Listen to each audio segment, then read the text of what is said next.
Hello, dear students. In this lesson, I'm going to be going over how alternate nostril breathing benefits you physiologically. In the lesson about Raja Pranayama, I spoke about how full inhalations and full exhalations take longer when executed through the nose. This is because the openings of the nostrils are collectively smaller than the opening of the mouth. So it's less efficient to, time-wise, to take in inhales and exhales using the nose. This compels the heart to beat more slowly and regularly. When we practice alternate nostril breathing, the amount of time is twice as much as when we're applying Raja Pranayama, because we're only using one nostril at a time. So this is much more powerful.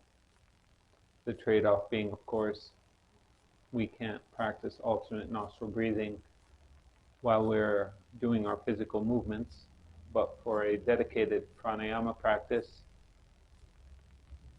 alternate nostril breathing can really push a lot of progress in terms of downregulation of the heart. And when we get into this practice, we begin to really get a benefit in terms of the red blood cell count. Let me explain. The amount of red blood cells that you have within your blood is regulated by the amount of oxygen you supply.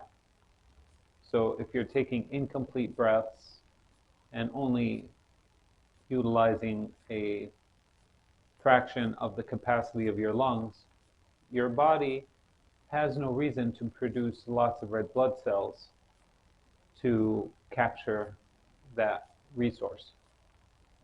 So it regulates the amount of those red blood cells appropriately. Now, once you practice pranayama, and there's all of a sudden this far greater resource, your body realizes this abundance and begins producing more red blood cells to capitalize on the opportunity. Red blood cells are very expensive biological material. It takes a lot of your resources to produce them. So much so that as soon as you regularly have a practice where you're bringing in many times more oxygen than you normally would, it takes approximately 6 weeks for the first red blood cells to begin circulating in your system. During that time, your bone marrow in your bones begin production, and it just takes a long time.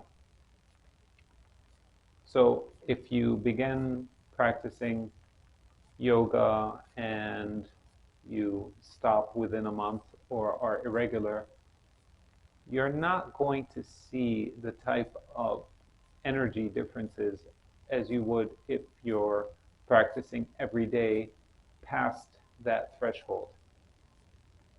So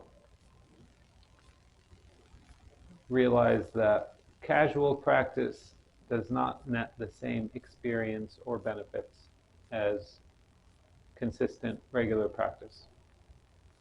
The word sadhana, common term that's used in yoga, means daily practice. And all serious traditions of yoga emphasize the importance of having a daily practice to realize your potential. So slower heart rate, higher red blood cell count. The more red blood cells you have, the more energy you'll be able to capture and utilize, elevating your well-being and your consciousness. Thank you, and I look forward to our next lesson. God bless.